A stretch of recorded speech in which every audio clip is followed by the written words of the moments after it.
بسم اللہ الرحمن الرحیم۔ السلام علیکم ناظرین، آج ہم آپ کے لیے بیکٹیریا اور کائنات کے متعلق ویڈیو لائے ہیں۔ آپ ان کے متعلق حیرت انگیز معلومات جان کر حیران ہوں گے۔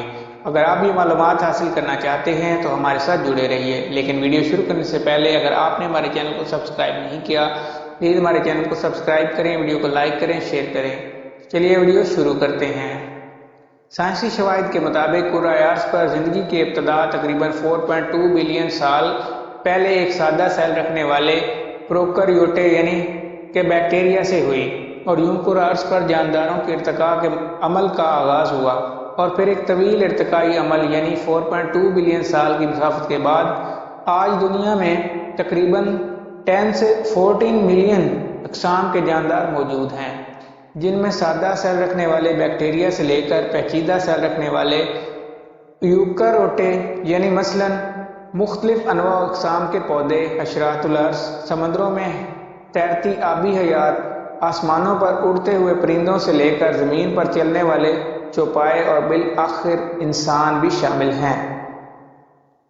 سائنسی شواہد کے مطابق ارتقاء کے اس عمل کے دوران تقریباً 99% جاندار مکمل طور پر ناپید ہو چکے ہیں۔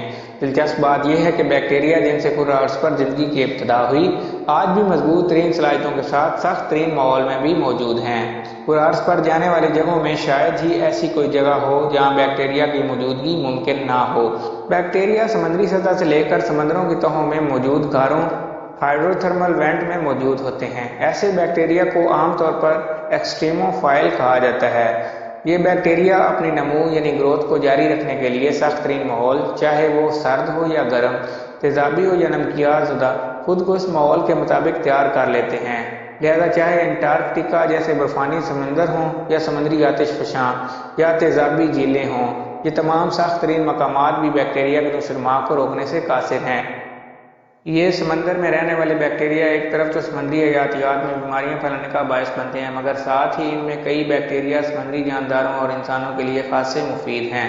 مثلاً فائبریو فسچیری نامی بیکٹیریا جو کہ سمندری جانداروں کے جسم پر موجود ہوتا ہے، ایک خاص قسم کا انزائم لوسیفیریز بناتا ہے جو کہ اندھیرے میں جگنو کی طرح روشنی پیدا کرتا ہے، اور یہی وجہ ہے کہ اس بیکٹیریا کو بایولومسڈ بیکٹیریا بھی کہا جاتا ہے۔ بیکٹیریا کے اس انزائم کو کاسمیٹکس صنعت میں چہرے کو چمکدار بنانے کے لیے استعمال کیا جاتا ہے۔ نہ صرف یہ بلکہ دیگر دوسرے بیکٹیریا اور ان کے انزائم کو دوائیوں کی تیاری اور جینیاتی ریسرچ میں بھی استعمال کیا جاتا ہے۔ سائنسی مشاہدات کے مطابق کرۂ ارض پر موجود سخت سے سخت ماحول بھی بیکٹیریا اپنی نمو کو جاری رکھتے ہیں، یہاں تک کہ غذائی قلت کے دوران بیکٹیریا خود کو سپور شکل میں تبدیل کر لیتے ہیں اور موافق حالات میں اپنی نمو پھر سے شروع کر دیتے ہیں۔ سمندر کی طرح سطح زمین پر بھی چاہے ریگستان کی گرم ترین ریت ہو، پہاڑوں کی بلند ترین چوٹیاں، سیاہ چن جیسی ٹھنڈی ترین پہاڑیاں، زمین سے پھٹنے والا آتش فشاں ہو، لہلاتے باغ کھیت ہوں، ان سبھی جگہوں پر بیکٹیریا بلا شبہ اپنے ماحولیاتی نظام کے توازن کو قائم رکھنے میں اہم کردار ادا کر رہے ہیں، اور آج کل نہ صرف ماہرین خرد حیاتیات بلکہ دیگر شعبوں کے سائنسدان بھی ان سخت ترین ماحول میں نمو پانے والے بیکٹیریا کی خصوصیات سے مستفید ہو رہے ہیں۔ مثلاً متعدد قسم کے بیکٹیریا کو کیمیکل انڈسٹریز سے خارج ہونے والے مضر صحت کیمیائی مادوں کے زہریلے اثرات کو ختم کرنے کے لیے استعمال کیا جا رہا ہے، جبکہ متعدد بیکٹیریا کے خارج کردہ انزائم کو انڈسٹریز میں مضر صحت کیمیائی اجزاء کی جگہ پر بھی استعمال کیا جا رہا ہے، جیسے کہ کئی بیکٹیریا کے انزائم کو اعلیٰ قسم کے ڈٹرجنٹ کی تیاری، سینتھیٹک فائبرز کی تیاری اور پیسٹی سائڈز وغیرہ کے طور پر بھی استعمال کیا جا رہا ہے۔ یہی نہیں بلکہ کئی اقسام کے بیکٹیریا ایتھنول یعنی بایو فیول بھی تیار کرتے ہیں، اور اس طرح بیکٹیریا کا کردار گرین بایو ٹیکنالوجی میں سب سے اہم ہے۔ دیگر شعبوں کی طرح زراعت میں بھی بیکٹیریا کا کردار بہت اہم ہے۔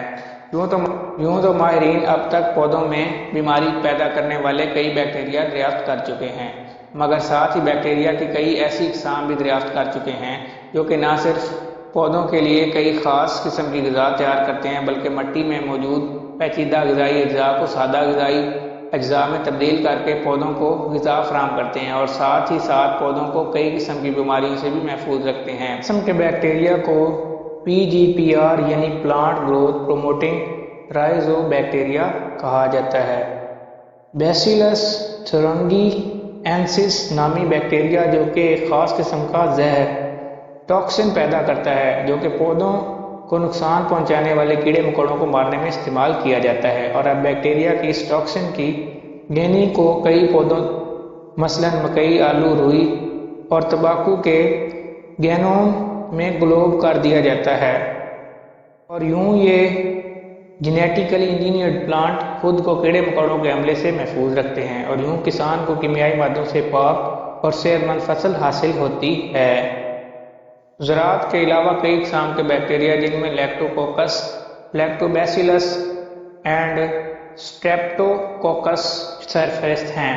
بیکٹیریا نہ صرف کرۂ ارض پر موجود سمندر، ہوا اور سطح زمین پر موجود ہوتے ہیں بلکہ انسانوں کا بھی براہ راست بیکٹیریا سے بڑا گہرا تعلق ہے۔ جہاں ایک طرف بیکٹیریا طرح طرح کی بیماریاں پھیلانے کا باعث بنتے ہیں جن میں TB، ٹائیفائڈ، طاعون، ہیضہ، گردن توڑ بخار اور تشنج سے لے کر آنتوں میں نہ صرف السر بلکہ آنتوں کے مہلک ترین کینسر کا بھی سبب بنتے ہیں۔ وہیں یہ جراثیم کئی طرح کی ویکسین تیار کرنے میں اہم کردار ادا کرتے ہیں۔ اس کے علاوہ کئی اقسام کے بیکٹیریا ایسے خاص میٹابولائٹس بھی خارج کرتے ہیں جن کو کئی بیماریوں یعنی انفیکشنز میں اینٹی بائیوٹکس کے طور پر استعمال کیا جاتا ہے۔ مثلاً اسٹریپٹومائسس نامی ایک بیکٹیریا اہم اینٹی بائیوٹکس بناتا ہے جو کہ کئی اقسام کے بیکٹیریا کے انفیکشن کے خلاف انتہائی مؤثر دوا کے طور پر استعمال کی جاتی ہیں۔ بیکٹیریا کے پیدا کردہ میٹابولائٹس جو سرطان کے خلاف استعمال کرنے کے لیے تجربات کیے جا رہے ہیں، اس سلسلے میں سائنسی تجربات جاری ہیں۔ اسی طرح ای کولی نامی بیکٹیریا کو ذیابیطس کے مریضوں کے لیے انسولین بنانے کے لیے استعمال کیا جا رہا ہے جو کہ تمام انسولین کے مقابلے میں زیادہ مؤثر ہے۔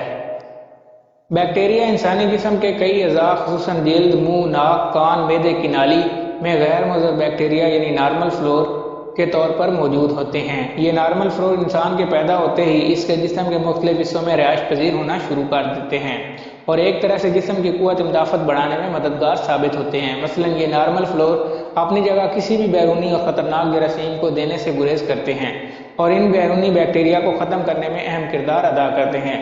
یوں انسانی جسم بغیر کسی دوا کے خطرناک بیماریوں سے محفوظ ہو جاتا ہے۔ سائنسی شواہد کے مطابق انسانی معدے میں موجود بیکٹیریا دماغی نشوونما میں اہم کردار ادا کرتے ہیں، جبکہ ان نارمل فلورا کے توازن میں بگاڑ انسان میں سٹریس، بے چینی اور ڈپریشن کو بڑھاتا ہے۔ انسانی جسم میں موجود نارمل فلورا ہوں یا بیماری پھیلانے والے بیکٹیریا، دونوں ہی کا استعمال فرانزک سائنس میں بہت اہم ہے۔ پچھلے چند برس میں فرانزک سائنسدانوں نے جائے وقوع پر بیکٹیریا کی موجودگی سے نہ صرف مقتول کی وجہ، موت، جرم کا وقت اور جگہ کا بخوبی اندازہ لگا کر بیکٹیریا کو فرانزک ٹول یعنی جرم جاننے کے آلے کے طور پر متعارف کروایا ہے۔ 2001 میں سائنٹیفک رپورٹ نامی جریدے میں شائع ہونے والی ایک ریسرچ میں سائنسدانوں نے بتایا کہ کسی بھی سخت ترین ماحول میں رہنے والے بیکٹیریا عام ماحول میں رہنے والے بیکٹیریا کے مقابلے میں تیزی سے ارتقاء کے عمل سے گزرتے ہیں۔ جہاں اس امر کو بھی جھٹلایا نہیں جا سکتا کہ باوجود جدید ترین ٹیکنالوجی کے آج بھی دنیا بھر کے سائنسدان اپنی بھرپور کوششوں کے باوجود کرۂ ارض پر موجود صرف 1% بیکٹیریا کے متعلق معلومات حاصل کر سکے ہیں۔ بیکٹیریا یا صرف کرۂ ارض پر ہی موجود نہیں بلکہ گزشتہ چند سالوں سے خلائی سائنسدانوں نے بھی خلا میں تقریباً 55 قسم کے بیکٹیریا کی موجودگی کا انکشاف کیا ہے۔ حال ہی میں ناسا کے سائنسدانوں نے خلا میں کچھ مفید اور انتہائی انوکھی قسم کے بیکٹیریا کی موجودگی کا پتہ لگایا ہے۔ بیکٹیریا کی خلا جیسے انتہائی مختلف اور سخت ماحول میں موجودگی ان کے اندر کسی بھی ماحول میں خود کو نمو کرنے کی صلاحیت کی بہترین عکاسی کرتے ہیں۔ بیکٹیریا کی خلا میں موجودگی اس بات کی نشاندہی کرتی ہے کہ نہ صرف کرۂ ارض بلکہ کائنات کے دیگر سیاروں میں بھی بیکٹیریا اور دیگر حیات کی موجودگی ممکن ہے۔ اگر آپ کو ہماری یہ ویڈیو اچھی لگے تو ہمارے چینل کو سبسکرائب کریں، ویڈیو کو لائک کریں، شیئر کریں۔ Thank you.